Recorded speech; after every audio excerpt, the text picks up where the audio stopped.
So today is March 17th.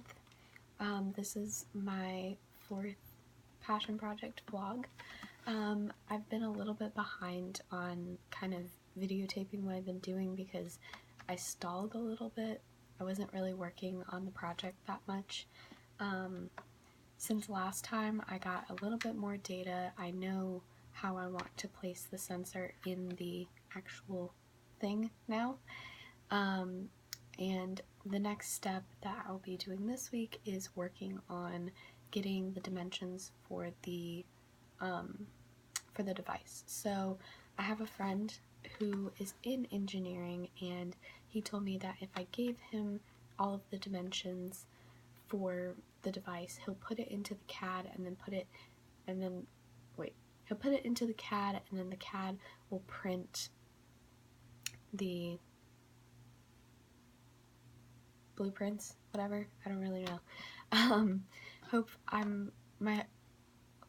My plan for this is to get him to kind of take pictures and record what he's doing, because most likely it'll be while he's in that class. So I'll hopefully be able to see kind of what he's doing.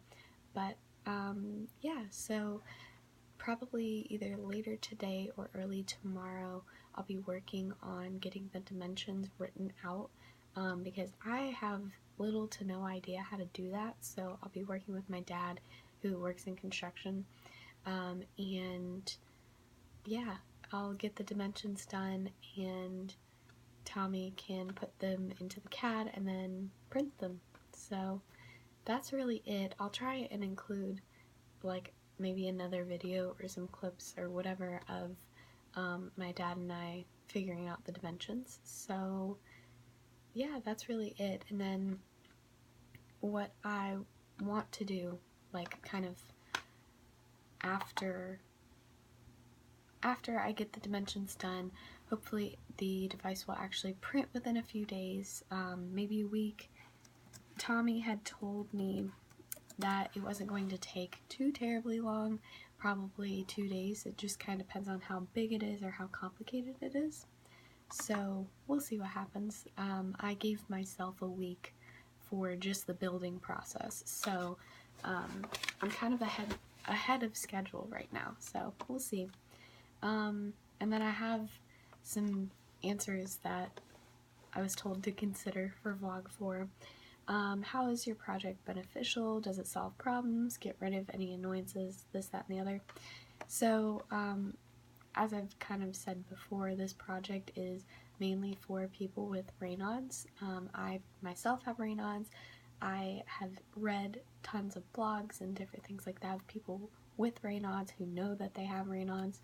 And really my main goal is to make this device so that people can enjoy their lives without constantly being in pain and constantly having to worry about, oh, I'm too cold or I'm too hot, this, that. And so, you know, just make life a little bit easier, because I have primary Raynaud's, so mine isn't as bad as someone who has secondary Raynaud's. You know, somebody could, I've done tons of research and I've seen that some people have like heart issues, they have diabetic nerve pain, and on top of all of it, they have secondary Raynaud's, which causes like gangrene if they don't take care of themselves. So, you know, that's a really, really serious thing. So I want this device to be able to manage that serious factor of Raynaud's, and also hopefully bring some awareness to it. Some people have Raynaud's and they don't even realize it, and they're just kind of going through the motion and not worrying about it. So hopefully this will kind of bring some awareness to it. Another idea that I had that I just forgot to say, I'm thinking what I'll do is I'll make 2 different prints. One print is just the basic model with the temperature sensor in it, and then the other print is the one that has the chambers for the actual medication, and I'll see which one turns out better and kind of compare and contrast the two during my trial phase. I was also thinking maybe I could contact a rheumatologist, maybe at Emory or at Children's Healthcare, or, you know, anywhere that I can, and tell them all about the device, give them as much information as possible, and say, hey, does this sound like a good idea? Can you give me pros and cons of what I've just done? And you can be as ruthless as possible. I don't mind. I'm not in any way a doctor. So yeah, and I feel like that would be a good addition to my final presentation, final project. So yeah, that's the plan for right now. So we'll see what happens.